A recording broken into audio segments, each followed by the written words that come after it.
won the final, just so we're clear. So this was the Swiss standings. Nelson first, Rietzel second, Mike Jacob, Brian Kibler and Thomas Ma rounding out the top 8 for the Americans. LSV, not often we hardly talk about LSV on a weekend, especially when he came 11th. He was within an ace. Only 11th.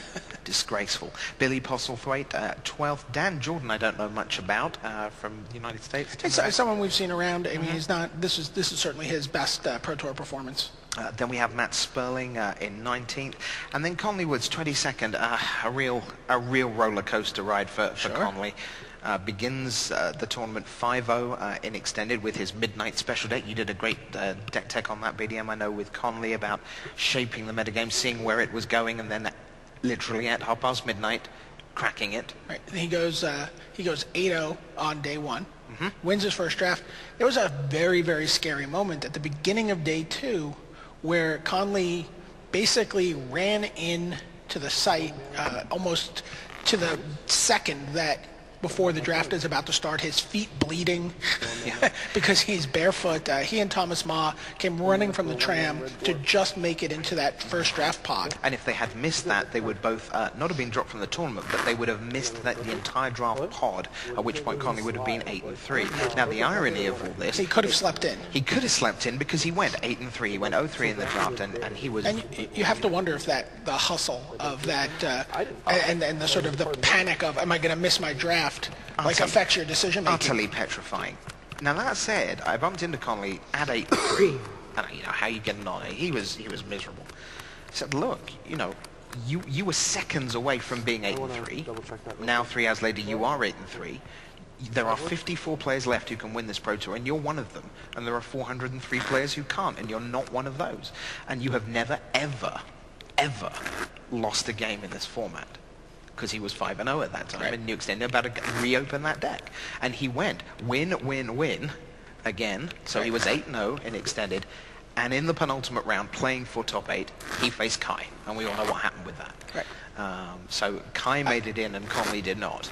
Right. And I misspoke earlier. Kai actually did lose a game. He dropped one of the 3 games to Conley. Oh, well, right. And how did you find that out? Conley pointed it out to me. Oh, right. Okay. On the play? I was actually watching it at the time. I should have remembered. So we're gearing up for game 2 with Rietzel in the lead. And Brad Nelson there still seeming to be having a great time. He was just so thrilled to make the top 8. Second time in a row. It's always, whenever we compare top 8s historically, right now we have the chance to look back at events from 2000 and 2003 and say, and look at what they went on to do. Sure. And I will be interested to have this discussion with you in, let's say, 2014, when we see how many Proto Top 8s does Brad Nelson have by then? Is Moraine still on his 4? Is he an executive in the world of work? It's 4 years from now, so he should have 7 or 8. He'll have 7 or 8, that's right, sure, on his current standing. And I think this really could be one of the great, looking back in 5 years. Like I said, it's very rare that you have a Kibler, a Kai, and a Wafatapa all eliminated in the quarterfinals, and you're still very excited to see how this Pro Tour turns out. Absolutely. Well, let's see how this Pro Tour turns out in Game 2 with Treetop Village for Brad Nelson. Opposite Flagstones of Traquair and Steplinks. Now that is a potentially exciting opening from Paul if he can find a second Flagstones. Tarmogoyf, turn 2. So the answer to your question is the Tarmogoyf stayed in. Yeah. In comes the Steplinks, Arid Mesa. Did Paul bring in the relics, or did he assume that that Brad would not leave in the Tarmogoyfs and not bring in the relics, and they might be playing a guessing game with each other. The dance of the sideboard. We will get our floor reporter Rashad Miller to get a sneaky look inside the deck boxes and find out what's going on with the sideboards.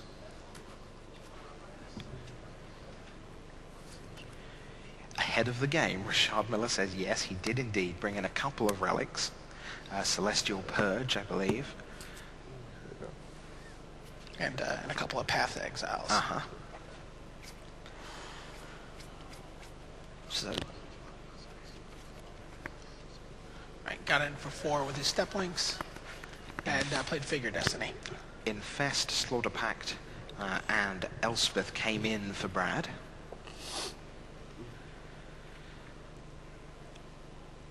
So we have step links and figure.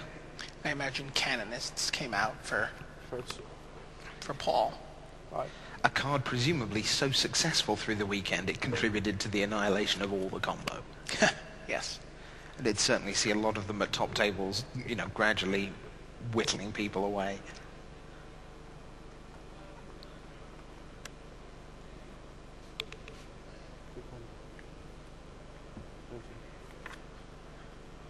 What?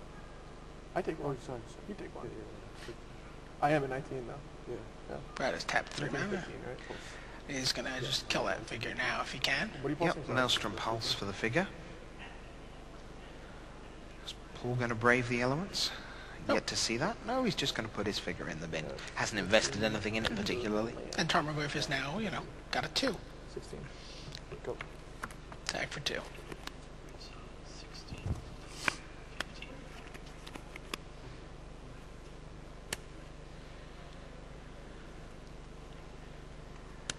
Another fetch land for Paul. Another 4. I go to 15.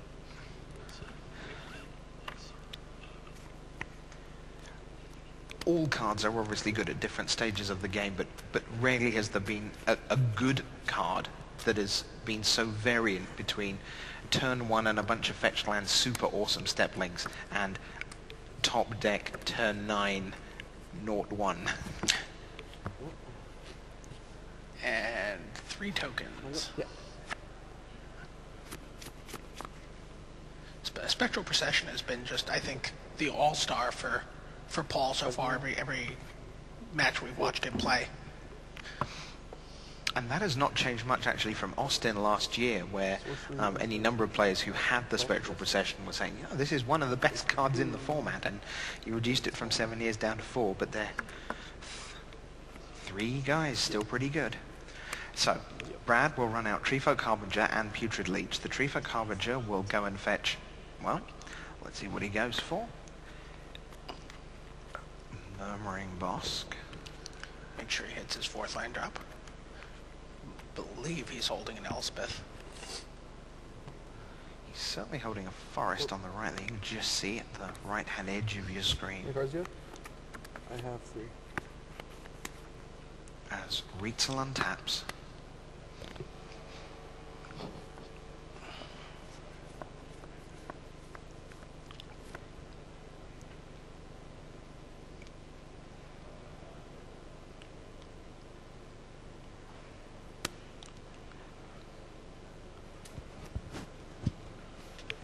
Plays a fetch land and we go. attacks. Yep. Yep, so I'll just put my Treefolk Harbinger in the way. It's got me a land. Now it can soak up some damage. Nelson at 7.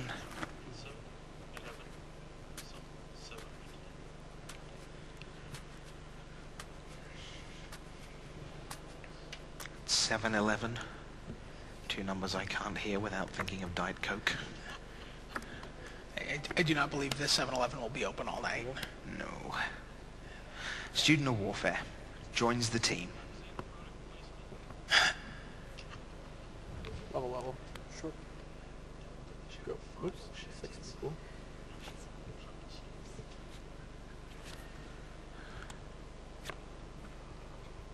There comes Student Warfare, pumped up to a 3-3.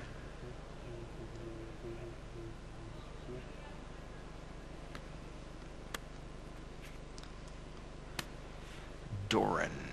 The Siege Tower comes down. Oh, sorry about that. Attack you. So its power toughness right now is 3/4 creature, sorcery, land. So hitting for 4. And with Tarmogoyf, see if he can.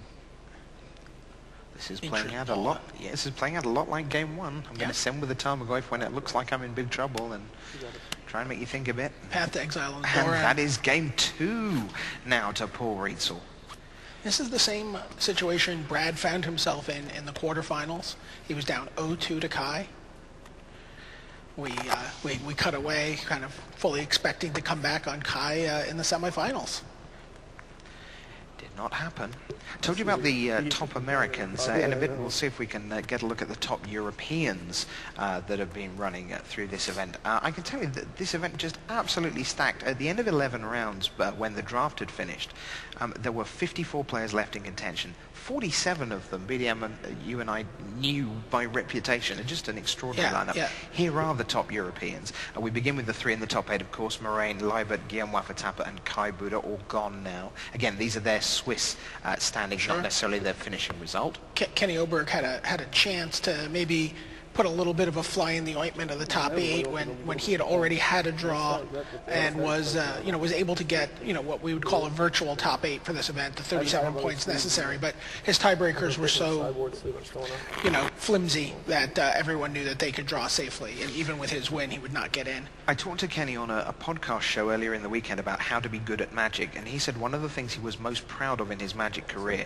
was in one of his earlier Pro Tours, he started out, I think it was 0-2, maybe even 0-2 and a 1 and a draw. So after 3 rounds, he still didn't have a win, and he went on to finish 29th in that event. Now, 29th in any given tournament doesn't sound that exciting, and yet that was a fundamental part of who he is as a Magic player. And I know that 9th, whereas of course it will disappoint him to miss out on tie breaks, he will be tremendously pleased to have got as far as 9th. Sure, and a Magic career, where you're going to play this from event to event, is built on top 16s and top 32s as much as it is on top 8. So I mean, he has a 2-week span where he picks up points for winning Grand Prix Gothenburg, picks up pro points for a 9th place finish here, and he's amassing a nice little total for himself going into the next year, locking up levels. It's a great finish. And we still have 2 European Grand Prix of this season to come, in Bochum in Germany and then Florence in Italy, before we head off to Worlds, and that's even before he goes elsewhere in the world if he wants to. So there you see Brad Nelson ticking away. Noah Boken, incidentally, was also in that top 10 list, Daniele Canavesi, and interesting that the 10th place European finisher was in 20th place. I mean, that's a fantastic... Again, we said a great weekend for the Americans, but also for the Europeans. Just tremendous. Tremendous. Let's take a look, given that the United States and the Europeans have done so well. Let's see if we can take a look at the top 10 Japanese players at this event and how they finished. I think you're going to find a slightly different list. Look at that. Yuya Watanabe, 28th, the best placed Japanese finisher. And then a lot of names we don't know a lot about. Kazuda Kawakami in 29th. You don't necessarily know. That's the one that really comes as a surprise. Naoki Nakeda also. And then the big guns, if you like, your Nakamura, your former Player of the Year, Yasuoka, Mori, Shingo Kurihara was in the Player of the Year mix. Junya Ayanaga. Absolutely. Chikara Nakajima, all named players. But yeah, you have to wonder if perhaps were they affected by the jet lag just coming to Europe? Is it very difficult for Japanese, or perhaps you had a different theory?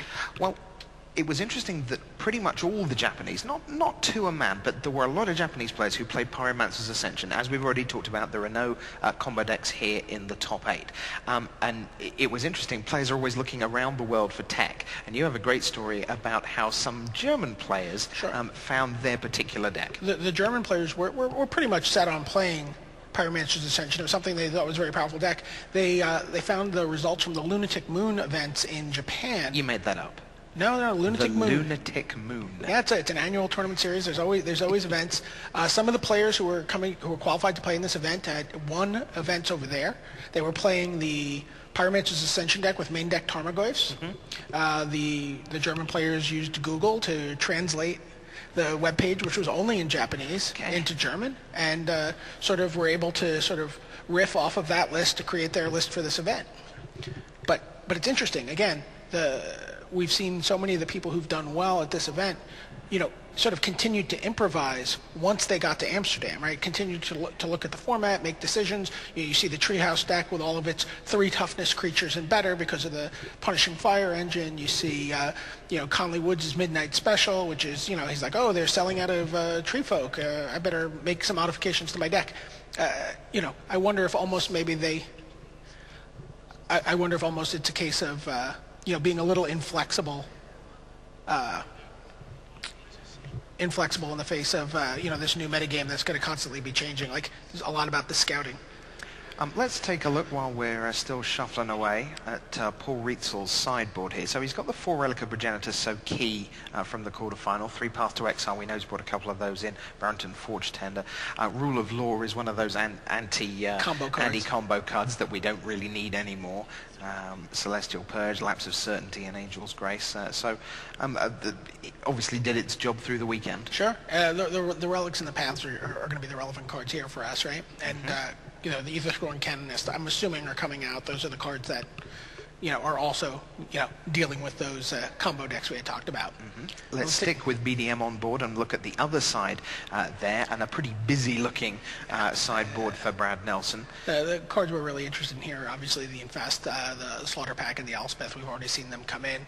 Possibly even the Crib Swap. And he's going to take out a handful of... he's going to take out just a handful of cards here and there from different categories. I think he took out 1 Door and 1 something else. He took out his Thoughtseizes. Probably too late, actually. So we are away.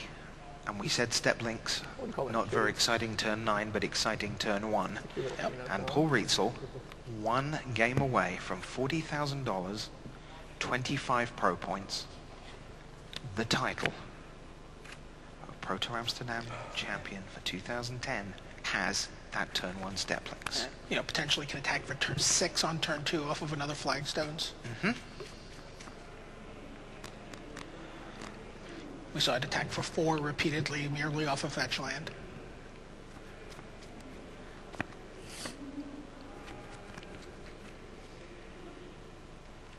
If you go back through the coverage on MagicTheGathering.com, you find plenty of nice little wry comments from Paul in assorted matches. He's quite a good read during matches. He's a coverage reporter's dream. Yeah. There's a handful of players like that. I like to say they make their own gravy. You just sort of sit back and then they're constantly, they have this running narrative of jokes and quips, and they're constantly poking for information from their opponents. And, it's just, they're great. Paul's always been a pleasure to cover. Yeah, so he's well worth a read in some of his back catalogue of matches. Putrid Leech for Brad.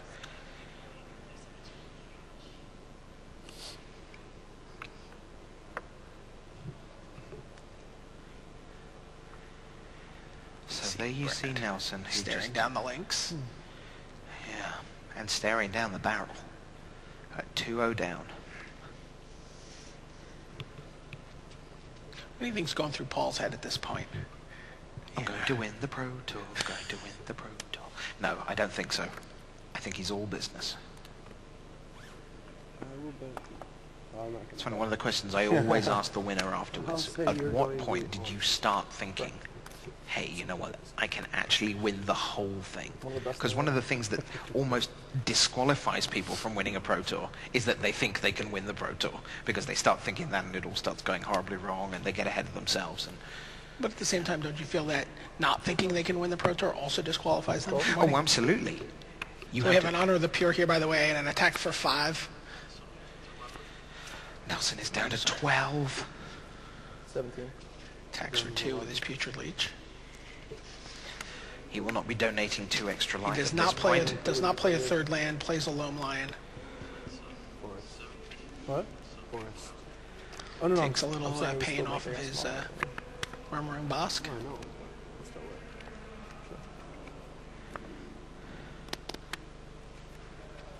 You see a lot of these life totals sort of whittling down, and a lot of times that's just been on the Murmuring Bosk side. Yeah. Rietzel just let out a big sigh there, feeling the pressure. So I have no effects. Nelson looks the same, really, as he did in game 1 of the quarterfinal. He's been very, very methodical.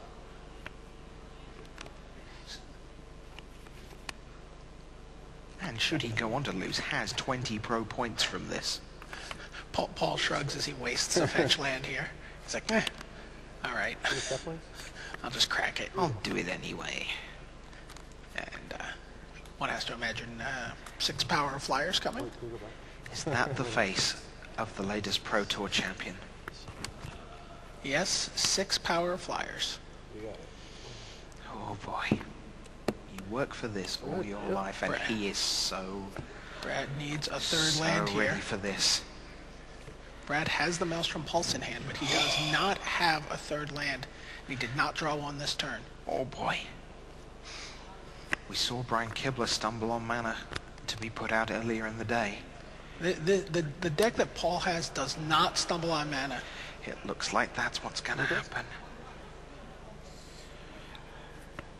Rietzl looking at a fantastic board position. He's got another Honor of the Pure in hand. He plays it. There's the hand! Paul Rietzl of the United States. 3 games. In 3 straight games is the Pro Tour champion. And he is, oh wow. It is such a great moment to see that. He cannot believe he has crossed the finish line. He is blown away by that. Oh, that is fabulous. Paul Rietzl, your 2010 Pro Tour Amsterdam champion. Wowie. On a weekend that Gabriel Nassif is announced to be inducted into the Hall of Fame, he designs yet another deck. He designs yet another deck on his Hall of Fame resume, this White Weenie deck that put Paul on a historic run through the top 8. If you remember a few years ago in London,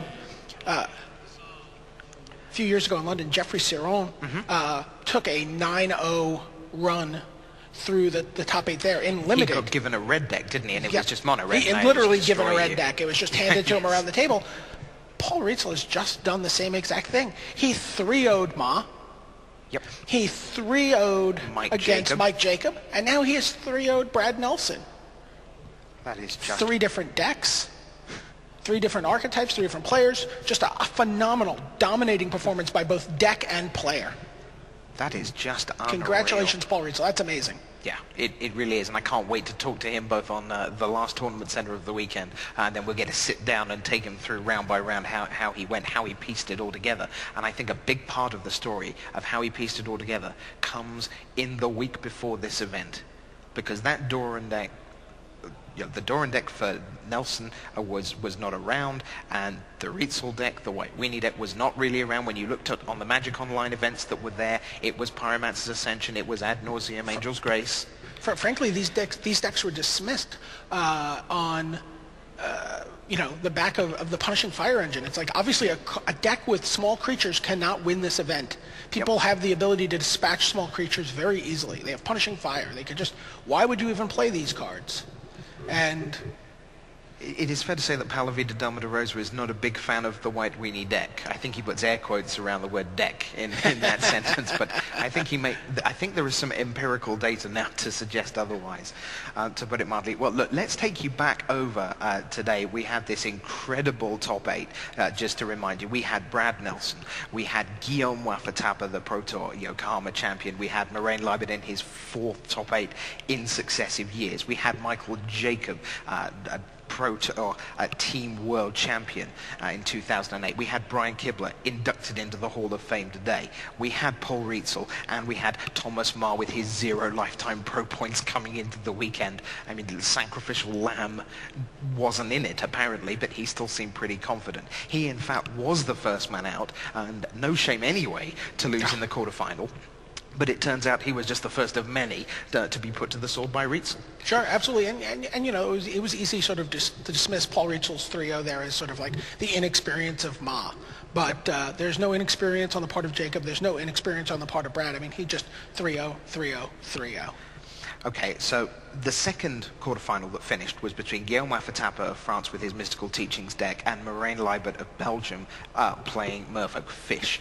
We had seen a preview of this in round 15, which was a proper kicking from Moraine. We sort of gleaned a preview. I couldn't say we saw it because we looked away for a moment and we came back and they were shuffling and we went, okay, well, we'll come back in a minute. Oh my God, they're done. It was pretty much 2 turn 4 Cryptic Commands was just about the end of the game on both occasions. Yeah. And talking to Guillaume at lunch, he said, yeah, I mean, I'm not them, I'm a Pro Tour champion. I looked at the matchup and went, yeah, I didn't really want to play you. And, he did really well to take actually a game in that. He equalized at 1-1, but Moraine pulled away. I talked to the other Guillaume Matignon, about the matchup. They had been playing this one night, and he said, like, we would love to play any other matchup in the top 8.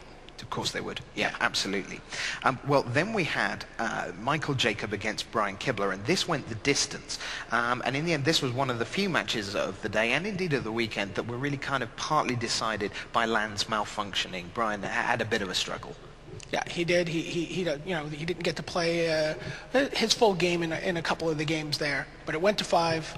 And Michael Jacob, again, playing a lot of lands, playing a lot of ability to manipulate his deck with Preordain and other spells, he came out on top. And the final quarterfinal was the one that overnight we were just so unbelievably excited to see. Brad Nelson of the United States, one of the coming forces, the modern face of American Magic, against the face of Magic from past. And now maybe president, maybe even future. You've got some news on that, I by gotta the tell way. you, I was talking to Kai over lunch, and I just assumed he would not be making the journey to Japan. He has Quite a a long full-time way. job. He's an older player. I mean, he plays when he wants to, much like Zvi, much like John. He can pick and choose his events. And I just went up to him and I said, so I assume I'll see you in Paris, right? I'll see you in Paris next year. It'll be When great. it's a few hours. And Yeah, and he said, you might just be seeing me in Chiba. He had a good time this weekend. He Yes. had a good time playing this weekend, and I think we will see Kai Bude at Worlds in Chiba. Well, we saw him in the quarterfinal, but Brad pulled out of an 0-2 hole to take that 3-2, and that meant he then faced Moraine Liebert in the semi-final. Moraine really wasn't quite sure how that was going to go. He was thrilled to get out of the quarterfinals Yes, for absolutely. the first time. That's another monkey off his back and another notch on his resume. But both semi-finals were very one-sided. Yeah, that was the boom boom room. It went very, very quickly. 3-0, not a question. And then the finals we just watched. So we have Nelson taking out Liebert. We have Rietzel taking out Jacob. And then a historic final where the 0 from the quarter and the 0 from the semi remains a 0 in the final. And Paul Rietzel, 3-0, 3-0, 3-0. BDM, your closing thoughts. Just congratulations. I've known Paul Rietzel since he was a teenager, really a child playing Magic. He's grown up to be a very successful player, a man, and I'm just really proud of him. It was really exciting to watch him earn that in his second trip into a Pro Tour top 8. Well, as always, I would like to end with a quote, and it's a short one.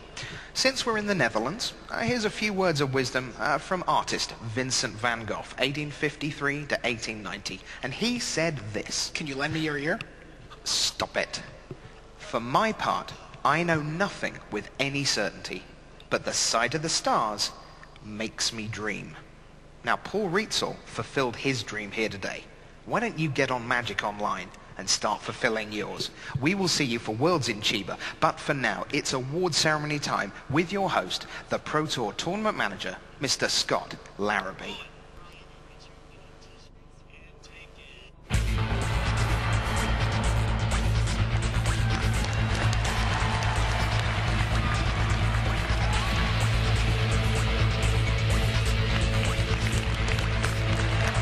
Hello and welcome to the 2010 Pro Tour Amsterdam Award Ceremony.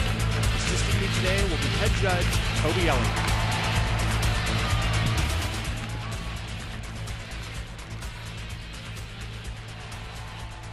First, I'd like to make some recognition on trophies that were awarded previously today. In fourth place, winning $13,000 from Belgium, Marin Lebert. And in third place, winning $15,000 from the United States, Michael Jacob. And now, your 2010 Pro Tour Amsterdam finalist, winning $20,000 from the United States, Brad Nelson.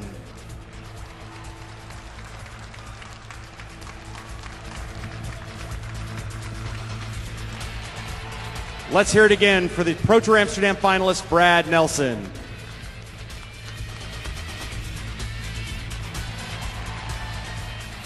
And now, the 2010 Pro Tour Amsterdam champion, winning $40,000 from the United States, Paul Rietzel.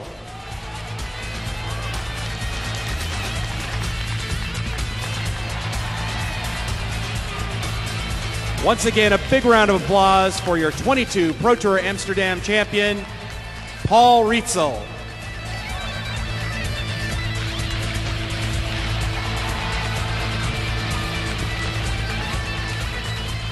With Wizards of the Coast would like to thank all the staff, judges, and players, and especially you, the internet audience, for joining us this weekend. Join us December 9th through 12th for the 2010 World Championships in Chiba, Japan. Thank you, and good night.